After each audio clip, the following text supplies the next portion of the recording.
Bom, tudo bem, pessoal?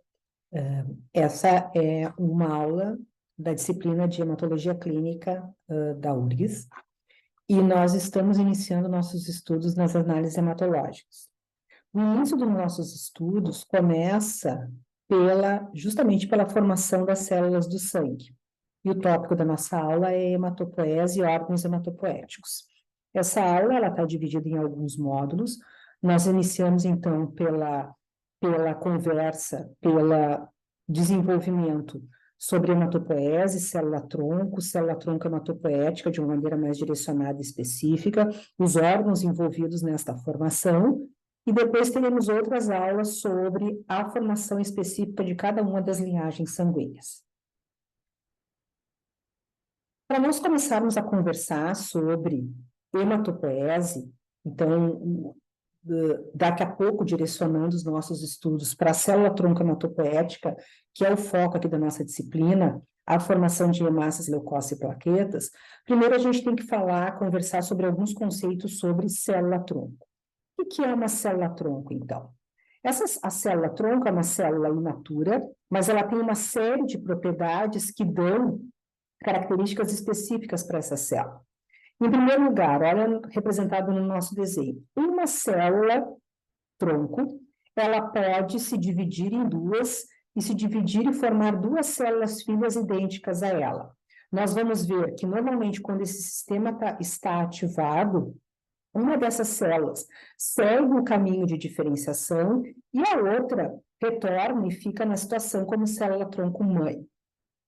Também esta célula, além dessa capacidade de autorreplicar, né, gerando células filhas idênticas a ela tem uma grande capacidade, dependendo e de acordo com os estímulos que ela receber, de se diferenciar em diversos tipos celulares. Então, as propriedades das células-tronco, nós ainda não estamos entrando no detalhe qual é o tipo de célula-tronco que nós estamos falando, ela tem essa capacidade de autorrenovação, dar origem, então, a duas células filhas idênticas a ela, uma única célula capaz de diferenciar em diferentes tecidos, e a função, o objetivo disso tudo é que essas células elas devem reconstituir determinado tecido em vivo. Muito bem. Alguns conceitos que envolvem as células-tronco. Então, primeiro, nós temos células-tronco de origem, né, que nós chamamos células-tronco embrionárias e células-tronco adultas. Vamos olhar, então, alguns conceitos e entender o que diferencia essas diferentes etapas das células-tronco. Nós iniciamos o nosso processo, e eu vou trazer vocês aqui, ó, olha lá o que a gente está conversando, ó, blood cells, formação das células sanguíneas, células do sistema hematopoético. Então, eu começo de uma célula-ovo, de um zigoto, que entra após a fecundação, que entra em divisão celular. Os primeiros 5 dias após a fecundação, ainda na fase de blastocisto, nós temos o que nós chamamos de uma célula-tronco totipotente. Essa é uma célula com muitas propriedades. Ela já, o nome diz, né, TOT, ela tem um grau de um potencial muito grande. Por quê? Porque são células que, de acordo com os estímulos que elas receberem, vejam, elas podem dar origem a qualquer tipo celular, tá? Então, elas têm uma capacidade, além de uma capacidade de divisão, elas têm uma alta capacidade de dar origem aos diversos tecidos, aos diversos órgãos do nosso organismo vivo. A partir de uma célula totipotente, nesta caminhada de diferenciação, nós passamos por um segundo estágio que nós chamamos de uma célula pluripotente. Qual a diferença da totipotente para a pluripotente? A pluripotente ainda é uma célula-tronco muito importante. Ela ainda continua com a propriedade, vejam, uma célula pluripotente pode dar origem às células, aos neurônios, às células epiteliais, a fibroblastos, às células sanguíneas. Então, vejam que ela ainda tem esta capacidade de uma grande diferenciação. Ela ainda não está em linhagem comprometida, digamos assim. Da célula-tronco pluripotente, nós passamos por um estágio de multipotente, que já é uma célula, vejam lá, adulta. Ela também é uma célula, se nós pegarmos as células do sistema, célula-tronco hematopoética, ela é uma célula multipotente adulta, vai dar origem às células sanguíneas, mas ela já tem uma linhagem comprometida. É como se ela já tivesse recebido sinalizações e, em um determinado momento de uma célula-tronco adulta, ela não vai poder tomar outros caminhos a partir do estágio que ela está de diferenciação. Então, conceitualmente, uma célula-tronco, então, embrionária, ela é derivada de uma célula, ela é uma célula totipotente, com todas essa ampla capacidade de diferenciação em qualquer tipo celular. Vejam que a sua capacidade é ilimitada e ela tem uma capacidade de formar células totalmente indiferenciadas. Vejam que essas células são células extremamente protegidas em termos de, né, não são autorizadas em termos de pesquisa, justamente porque são células que tudo pode acontecer dependendo do estímulo que elas receberem, tá? Então, elas são células que estão aproximadamente 5 dias após a fecundação na fase do blastocisto. Já quando nós falamos de uma célula-tronco adulta, ela já é uma célula mais diferenciada, são as células que normalmente nós estudamos, trabalhamos nos projetos de pesquisas, nas culturas celulares. Quando nós falarmos sobre transplantes, nós estamos falando da implantação de uma célula-tronco adulta, né? Existem várias fontes onde nós encontramos essas células-tronco adultas, e nós podemos encontrar em relação, já direcionando para o nosso tecido hematopoético, eu posso encontrar no sangue periférico, na medula óssea, eu posso encontrar no sangue de cordão umbilical, né? Muito bem. Como aqui nós estamos conversando sobre análises hematológicas, a gente está falando sobre a formação de leucócia, massa e plaquetas, os nossos estudos eles vão se direcionar para uma célula-tronco adulta hematopoética, do sistema hematopoético. Então, o que está representado no nosso desenho, já vamos começar conversando em que, principalmente, esta célula-tronco está dentro da medula óssea, dentro dos ossos, é a partir de uma estrutura medular que esta célula-tronco hematopoética, ela consegue. Então, existem nichos muito específicos, muito importantes, regiões dentro da medula óssea. Vocês imaginem, olha a importância dessa célula, ela vai receber um estímulo, ela vai ter a capacidade de formar linfócitos, hemácias, plaquetas e os diversos granulócitos.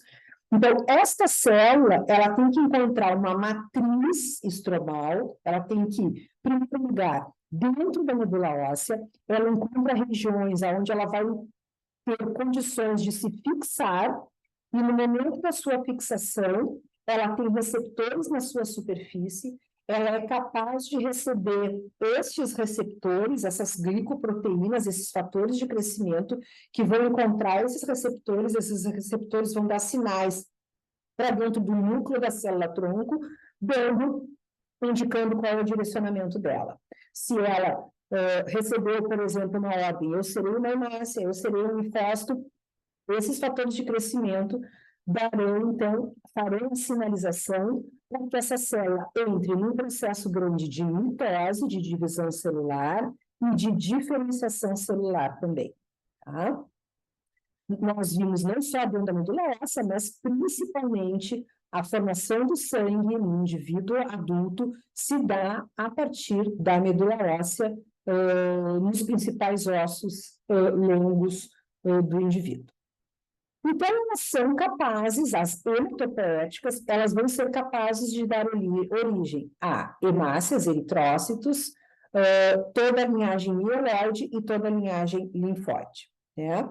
E também elas são extremamente importantes porque, vejam, a função desta célula, né? A primeira função dela é manter este pum diferenciado. Então, este número constante de células-tronco que nós temos, digamos, albergados dentro da medula óssea, esta célula tem que ter essa capacidade. Então, ela vai receber um estímulo, ela vai se dividir em duas células filhas idênticas a ela. Uma fica nela como original, mantendo um pulo indiferenciado, e a outra segue o caminho de diferenciação. Também, esta célula-tronco, além dela ser responsável pela manutenção desse pulo, ela tem que ser responsável por toda esta produção e população de células que existem dentro da medula óssea, que a gente vai conversar com mais detalhes a partir aqui da frente. Então, existe um número grande de células que são progenitoras e precursoras dentro da medula, que estão nesta caminhada de formação de leucócitos, hemácias e plaquetas, e esta célula-tronco, ela tem que ter, ela organiza esta propriedade. Por quê, pessoal? E eu já vou vir aqui para o nosso quarto quadradinho. Em primeiro lugar, ó, o sistema hematopoético, ele é um sistema que tem um turnover muito elevado. O que significa? Muita mitose, constantemente, é um tecido que tem que estar se dividindo, ele tem que estar produzindo novas células. Para quê? Então, como que funciona no sistema? A célula-tronco estimulada, ela sofre mitose e diferenciação, a célula passa por estágios de amadurecimento, quando ela está pronta, hemácias, leucócitos e plaquetas, elas estão prontas para cair no sangue periférico e na corrente circulatória elas vão exercer a sua função. Hemácia, transporte de oxigênio, leucócitos nas infecções e as plaquetas nos processos de hemostasia. Muito bem. Ao cair no sangue periférico, essas células, elas têm um tempo de vida. E vamos ver o tempo de vida de cada uma delas. Olha lá, os eritrócitos, eles circulam aproximadamente 120 dias, 4 meses. Então, a hemácia circula por 4 meses, exerce a sua função de transporte de oxigênio, a hemácia envelhece, então terão propriedades que serão reconhecidas nesta caminhada de envelhecimento. No momento aproximado de 4 meses, no envelhecimento total dessa hemácia e na perda das suas propriedades, essa hemácia vai ser removida da corrente circulatória. A gente vai falar sobre esses mecanismos. E o que acontece com o sistema? Imagine, se sai uma hemácia velha, né, senil, do sangue periférico, uma nova hemácia tem que estar pronta entrando. Para o quê? Para manter a velocidade de produção, ela tem que ser idêntica à velocidade de destruição.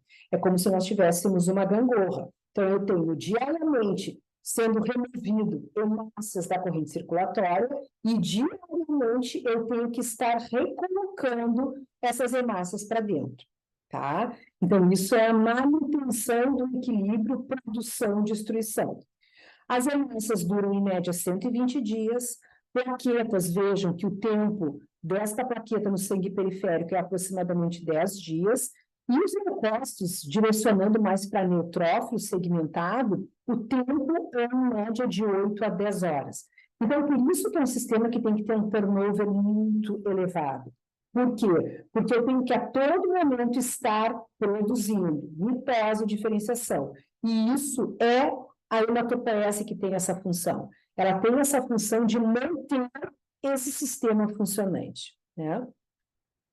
Uma vez que essas células estão prontas, elas têm que sair de dentro da medula óssea e elas têm que cair no sangue periférico. Então, esse sistema, além da sua propriedade de manutenção desse sistema de formação para estar caindo na corrente circulatória, essa célula-tronco, ela também tem a capacidade de reconstruir a hematopoése. E isso a gente vai ver muito lá nas aulas de transplante. Porque da mesma forma, eu tenho uma célula-tronco dentro da medula óssea, organizando, né, a formação dessas células de forma normal, eu também tenho situações em que eu posso ter a remoção completa da celularidade dentro da medula óssea, eu posso pegar esta célula-tronco, eu posso reinfundi-la, eu posso, né, por mecanismos próprios dela, ela consegue localizar os seus nichos e ela tem a capacidade de repovoar, de reconstruir o sistema hematopoético. E é isso que a gente vai ver lá nos transplantes. As propriedades de uma célula-tronco hematopoética, já vimos, ela tem essa capacidade de autorrenovação, muita capacidade, né, se divide em duas células filhas idênticas a ela, muita proliferação, vai sofrer muita mitose, muita divisão celular. Esta célula vai se diferenciar, para isso nós precisamos de fatores de crescimento que vão fazer esta sinalização e vão dar esta ordem para que ela entre num processo de amadurecimento, e ela tem a propriedade do Raman, que nós também conversamos, que ela consegue, né, ela circula, a gente já vai ver que pode ter célula-tronco hematopoética no sangue periférico, na medula óssea, mas ela circula e ela tem a propriedade de encontrar exatamente essas localizações, esses nichos dentro da medula óssea, para que ela se fixe e ali ela possa começar o processo de diferenciação. Quais são as fontes, né? Onde eu encontro célula-tronco hematopoética? Nós encontramos, são 3 as grandes fontes de célula-tronco, e também a gente depois vai conversar sobre isso lá nos transplantes. Eu posso encontrar célula-tronco, essa célula, né, adulta, essa célula com alta capacidade proliferativa no sangue periférico, numa concentração muito pequenininha, na ordem de 0,01 a 0,05. Eu posso encontrar célula-tronco na medula óssea, que é o grande local de formação, da ordem de 1%, e eu também posso encontrar no sangue de cordão umbilical. A maior fonte de célula-tronco que nós temos é no sangue de cordão umbilical, vejam que pode chegar até 2%, né? Então, por isso, nós temos os bancos de cordão umbilical, que a gente vai ver futuramente. Muito bem. Qual é a caminhada, né, que essa célula-tronco percorre para que eu tenha, olha lá, a formação da célula final dentro da medula óssea e que ela possa sair da medula, cair no sangue periférico e exercer sua função. Então, eu parto de uma célula-tronco hematopoética, que tem alta potencialidade e alta capacidade de autorrenovação. De célula-tronco hematopoética, ela passa por um estágio, nós já vamos ver, de células progenitoras. Vejam que daqui para cá ela já vai perdendo aquela sua capacidade multipotente. Muita mitose na fase de células progenitoras. Das células progenitoras, nós passamos por um estágio que nós chamamos de células precursoras, aonde continuam atuando muitos fatores de crescimento, até que ela chega numa fase de células maduras, prontas para sair da medula e cair no sangue periférico. Então, essa é a caminhada, né? Então, essa é a representação do nosso esquema de formação das células do sangue. Olha lá, vamos pensar que essas são as células que nós encontramos no sangue periférico, e eu tenho a célula-tronco hematopoética dentro da medula óssea. Essa célula-tronco, ela é uma célula pluripotente. Vejam que a primeira grande divisão que essa célula sofre ou ela vai se dividir no ramo que nós chamamos no ramo mieloide, ou ela vai se dividir no ramo linfóide. Vamos começar olhando o caminho do ramo linfóide. A partir, então, a célula-tronco, ela recebeu uma orientação que ela vai dar origem a um tipo de linfócito. Então, a primeira grande divisão, ela já entra numa célula, olha lá, progenitora. Vejam que ela já começa a estar em linhagem específica, linhagem comprometida. E a partir dessa diferenciação, ainda ela pode se transformar ou no linfócito B ou no linfócito T. Imagina que a gente tem vários estágios intermediários, desde uma célula-tronco hematopoética até o linfócito B ou o linfócito T. Aqui está representado de forma esquemática.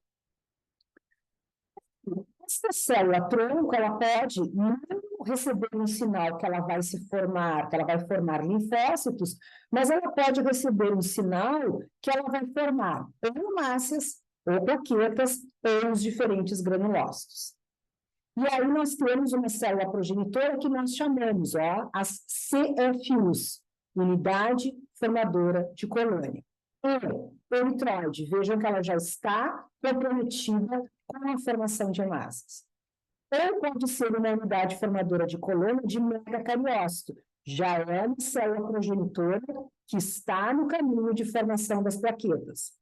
Ou ainda uma unidade formadora de colônia, ainda com determinado grau de diferenciação, que ela pode ainda se transformar ou em granulócitos ou monócitos. Vejam lá, é a mesma célula comum que ou vai dar origem a neutrófilos ou vai dar origem aos monócitos.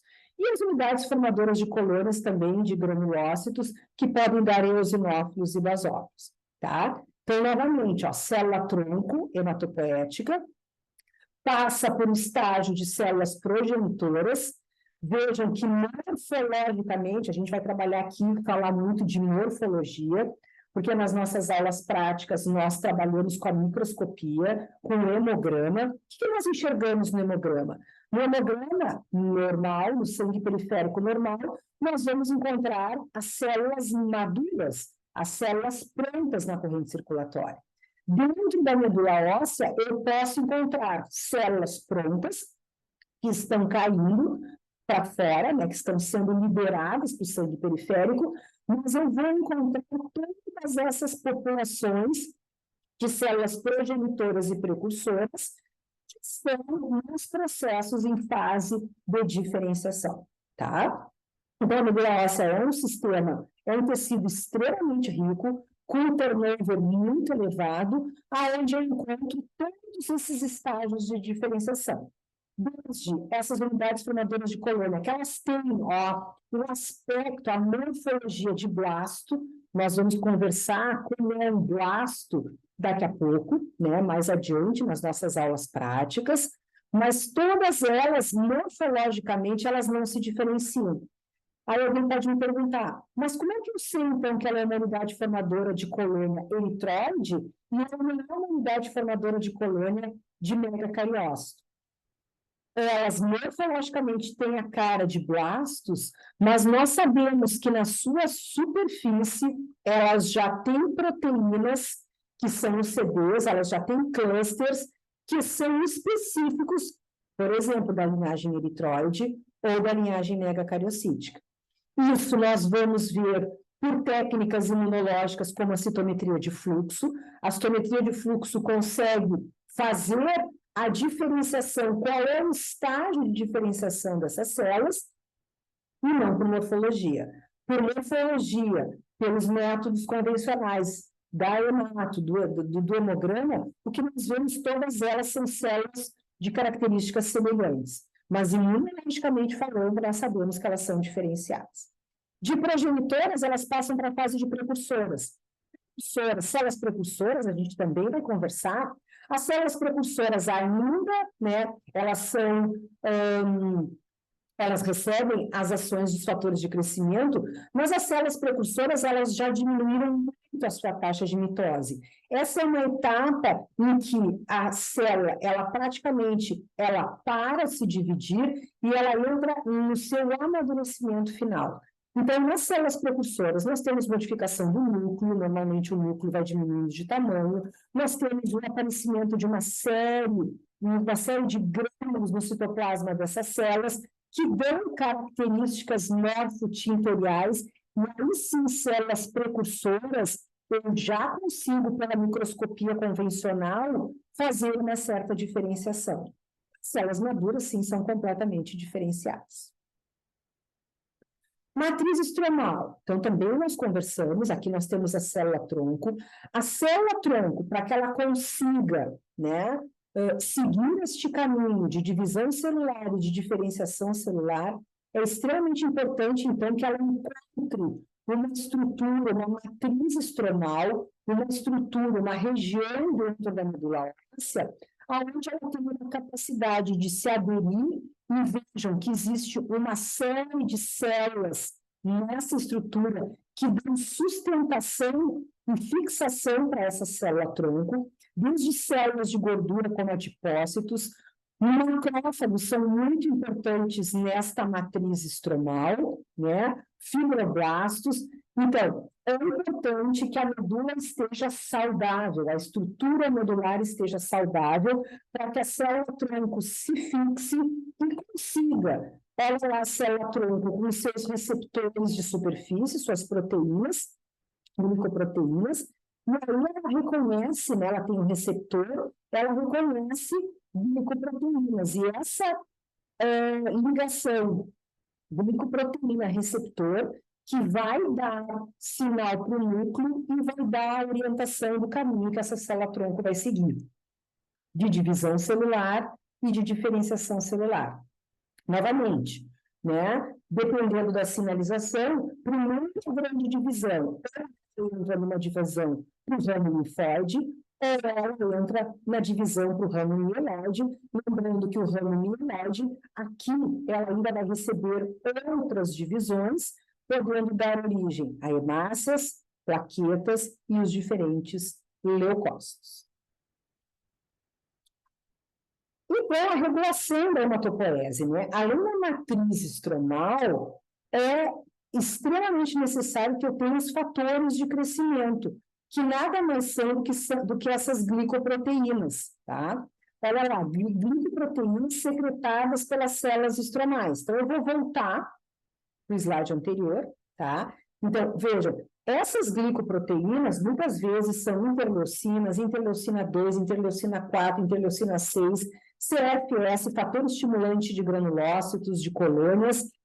Vejam que essas interleucinas, ó, elas podem ser produzidas já por esses macrófagos que estão dentro da matriz estromal, né? Então, além dos macrófagos serem responsáveis pela sustentação, pela fixação, também são responsáveis pela liberação dos fatores de crescimento das glicoproteínas que serão que darão a funcionalidade dessa célula, tá? Mas olha lá, ó, exemplos de fatores de crescimento. A eritropoetina é um grande exemplo, que a gente vai ver que é importante na diferenciação eritróide, a trombopoetina, CSF, fatores estimulantes de colônia de granulócitos, fatores estimulantes de colônia de megacariócito, interleucina 5, enfim. Vejam que esses fatores de crescimento, ou eles podem ser produzidos dentro da própria medula óssea, ou eles podem ser produzidos fora da medula óssea. A eritropoetina é um fator de crescimento fundamental para a formação de hemácias e é produzida nos rins. Então, ela é produzida nos rins, ela é liberada a partir da sua produção e dos rins ela vai para dentro da medula óssea para atuar na diferenciação eritróide. Então, vejam que esses fatores de crescimento, ou eles podem ter uma ação local, como aqueles macrófagos que eu comentei com vocês, dentro da matriz estromal, que estão liberando interleucinas para atuar já diretamente na célula-tronco, ou uma ação sistêmica, como é o caso da eritropoetina, que está sendo produzida pelos rins, e vai ter uma atuação dentro, né, num local completamente diferente da sua formação, tá? Então, esses fatores de crescimento, vejam que eles são responsáveis pela proliferação e diferenciação, e sem o estímulo, elas não conseguem, né, a célula-tronco, sem os fatores de crescimento, ela não vai ter a habilidade de se diferenciar, e elas podem. Então, vejam que também a gente às vezes tem a impressão que o fator de crescimento, ele só é só estímulo, mas eu tenho sinais positivos e eu posso ter fatores, eu tenho que ter fatores de crescimento também que deem sinais negativos. Eu preciso sinalizadores que digam para a célula-tronco, vá, se divida, se diferencie, mas eu também preciso fatores de crescimento regulatórios que vão bloquear esse sistema, porque senão o sistema estaria produzindo, a gente vai ver lá adiante, que se o sistema começa a entrar numa fase desorganizada e ele produz, sem uma razão para esta produção, isso também pode se tornar nocivo para o nosso paciente, né? Pode gerar uma doença no nosso paciente. Muito bem. Então, os fatores de crescimento, além desse papel na regulação da hematopoese, hoje eles têm uma aplicação clínica muito importante, né? Nós nos damos conta que se eles existem de forma natural para estimular a produção de células sanguíneas, Será que eles não poderiam ser usados como coadjuvantes em tratamentos, né? Um paciente, por exemplo, que está com a sua produção debilitada, se eu der um fator de crescimento externo para ele, será que eu não vou estar ajudando ele, porque se de algum motivo ele não está produzindo, ou se eu aumentar a quantidade desse fator de crescimento, será que não vai ser um estímulo, por exemplo, para um paciente que está com poucos neutrófilos, para ele aumentar a produção de seus neutrófilos? Um paciente que não está conseguindo produzir adequadamente as suas células sanguíneas, se eu der de fonte externa esse fator, será que é como se nós estivéssemos dando um adubo para a nossa planta, né? Então, hoje, eles são usados em pacientes em quimioterapia. A gente sabe que o paciente de quimioterapia, ele está com seus processos de mitose bloqueados, né, independente do mecanismo do quimioterápico, mas aonde eu paro mitose, onde eu paro divisão celular, a hematopoese sente e sofre muito, porque é um sistema que nós já falamos, precisa de muito turnover. Eu preciso estar diariamente produzindo. Se eu digo para o meu sistema, você não vai fazer mitose, a hematopoese para. E parando a hematopoese, eu paro de produzir massas, leucócitos e plaquetas. E isso tem um impacto clínico no meu paciente. A quimio faz isso. Então, os pacientes em quimioterapia, eles estão com o seu sistema de formação de mitose diminuídos. Então, dar fator de crescimento, né, para eles, nós vamos estar ajudando a produzir, talvez produzir menos, mas eles vão ajudar no processo de produção. Pós-transplante também, a gente vai ter aula de transplante, a mesma coisa, os sistemas de transplante, o paciente passa por uma aplasia, ele passa por um processo de limpeza da sua medula óssea. Vamos pensar numa situação em que essa medula está doente. Então, o primeiro processo é limpar, é remover todas as células doentes da medula. Isso o paciente fica, então, numa pancitopenia. E eu vou recolocar a célula-tronco lá dentro, e aí eu vou dar fator de crescimento, administrar fatores de crescimento para ajudar essa célula-tronco que está ali tentando se fixar e tentando refazer o sistema hematopoético. A AIDS, a gente sabe, meus pacientes ficam linfopênicos também, então também é importante, são usadas. Anemia plásica, plástica, plásica também. Muitas vezes os pacientes, enquanto estão aguardando os doadores para transplante de medula, que é o tratamento curativo, eles recebem esses granuloquim, esses fatores de crescimento, para ajudar no processo, né, porque o processo está diminuído. Pacientes que têm poucos neutrófilos, neutropenias, pacientes de agranulocitose, a gente vai conversar mais adiante também, né, junto com a antibiótico terapia, eles podem receber esses fatores, né? Muito bem. Então, a gente conversou sobre a célula-tronco, de uma maneira geral, direcionamos para a célula-tronco hematopoética, e agora, então, vamos ver aonde isso acontece, né? A gente tem falado da célula-tronco dentro da medula óssea, vamos ver quais são os órgãos que são responsáveis pela formação das células do sangue. Nós temos dois estágios, dois momentos. Eu tenho o período intrauterino, que é no momento da fecundação até o nascimento, e alguns órgãos assumem esse papel, e eu tenho a partir do momento do nascimento até a velhice. Então, vamos olhar. Vamos começar conversando, então, pelo período intrauterino. No período intrauterino, nós temos três grandes momentos da formação do sangue. Primeiro momento, da fecundação até aproximadamente 2 meses, o saco vitelino assume o papel de formação do sangue. As primeiras células que aparecem imaturas já são alguns precursores eritróides, a hemácia, o transporte de oxigênio, já tem um papel muito importante, já logo após o início da divisão celular, no período mesoblástico, e neste momento é o saco vitelino que começa, digamos, esta ideia de formação desses megaloblastos, desses precursores eritróides que já começam algum movimento de transporte de oxigênio. A partir do segundo mês, outros 2 órgãos que já estão em formação assumem o papel de formação do sangue, que é fígado e baço, que é o período hepático, na fase hepatoesplênica. Então, é praticamente do segundo mês até o 7º mês da formação do bebê, intrauterino. Fígado e baço são os principais órgãos responsáveis pela formação das células sanguíneas. A partir do 7º mês, entra a medula óssea. E a medula óssea começa a assumir esse papel, fígado e baço começam a diminuir a sua função de formadores de sangue, e a medula óssea entra como principal ação. O bebê nasce, né? Nós temos, então, a fase extrauterina, e a gente pode dividir, então, novamente, em 3 grandes momentos. A formação e como é o sistema hematopoético na criança, como é na fase adulta e como é no velho. A gente já pode projetar, para nós pensarmos sobre o sistema hematopoético, como que nós respondemos, vamos pegar um exemplo de infecção, né?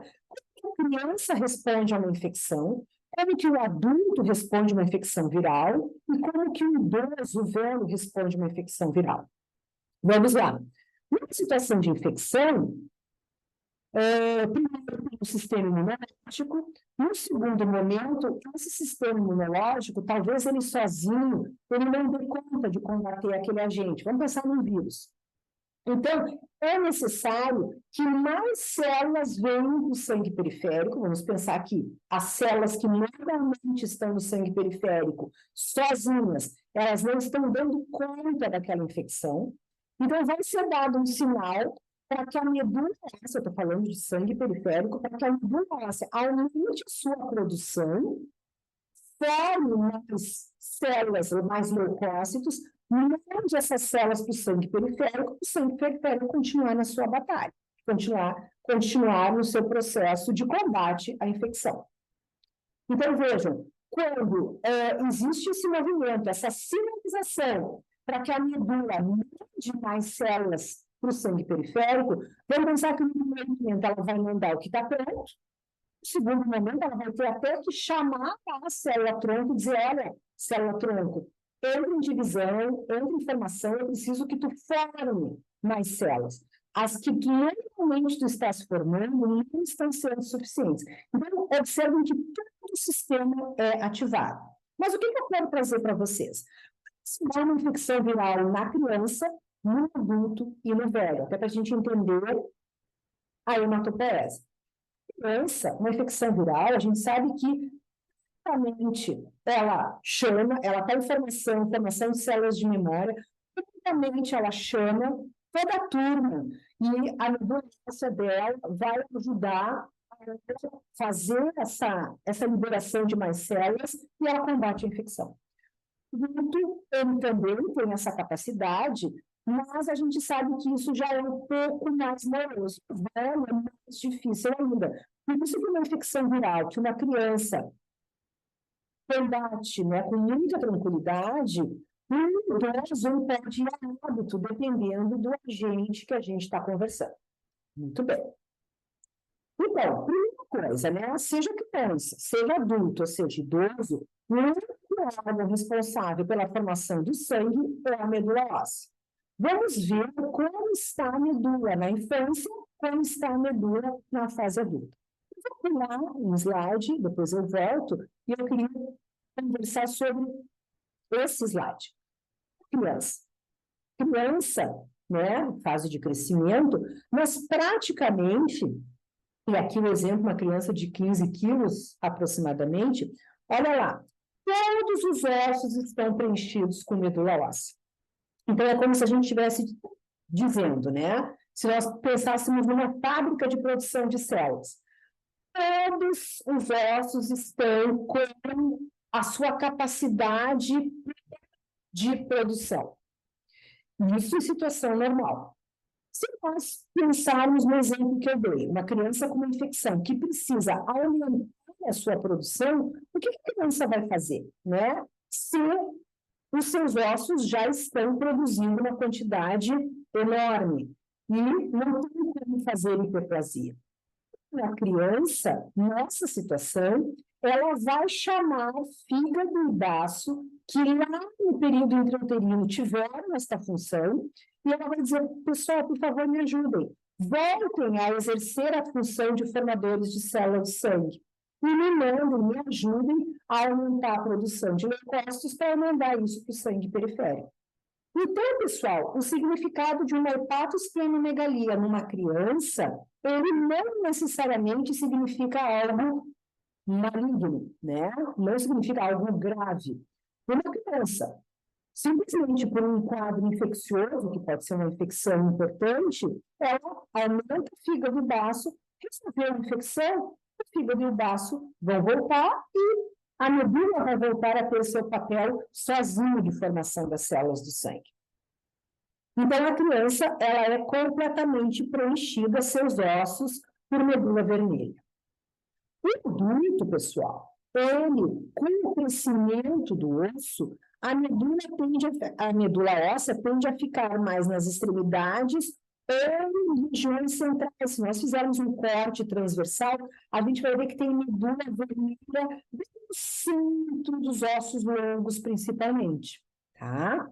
E os restos, nas trabéculas, nós vemos um tecido de gordura, que nós chamamos de medula amarela. Então, o adulto tem medula amarela e tem medula vermelha. A medula vermelha ativa e a medula amarela, que é gordura, ela tem capacidade de se transformar em medula vermelha e fazer hematopoese.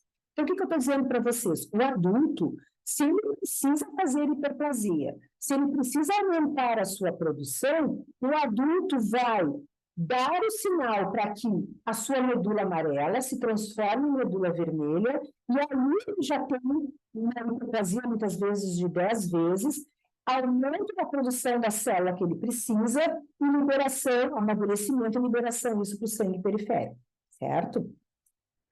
E o velho, pessoal, o velho, ele tem uma medula essa que nós chamamos de cinzenta.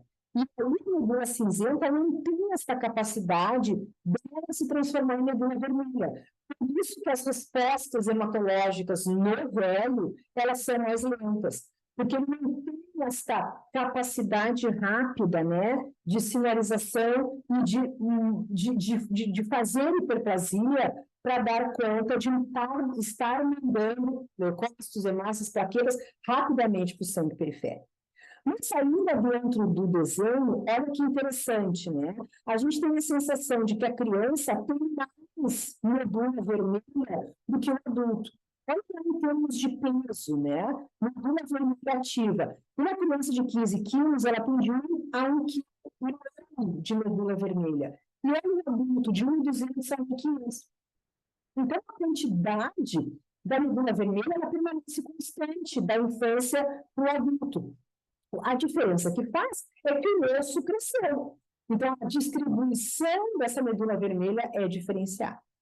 Vamos voltar para o slide anterior. Então, a fase intrauterina, nós já conversamos, olha a criança, né? Olha lá, ela já está com uma medula óssea extremamente celular, então, fábrica na sua potência máxima, não tem reserva de sistema hematopoético, e, no caso de um aumento de uma necessidade, chama fígado e baço. Tem uma representação, é uma criança doente, mas é uma hepatosplenomegalia, tá? O adulto, vimos, então, ele tem uma medula amarela que se transforma em medula vermelha para fazer hiperplasia. O adulto chegar com uma hepatosplenomegalia no serviço de emergência, bom, isso tem um outro significado, né? Provavelmente, isso não é uma situação normal, simplesmente por ele estar respondendo a uma infecção. E o velho, né, ele tem a medula cinzenta, que tem uma reatividade menor e uma dificuldade maior. Então, aqui, pessoal, nós estamos finalizando a nossa primeira aula de hematopoese, e as aulas seguintes nós vamos estar, falamos então da célula-tronco hematopoética.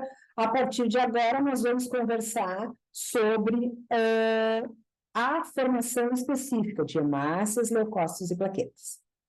Muito obrigada.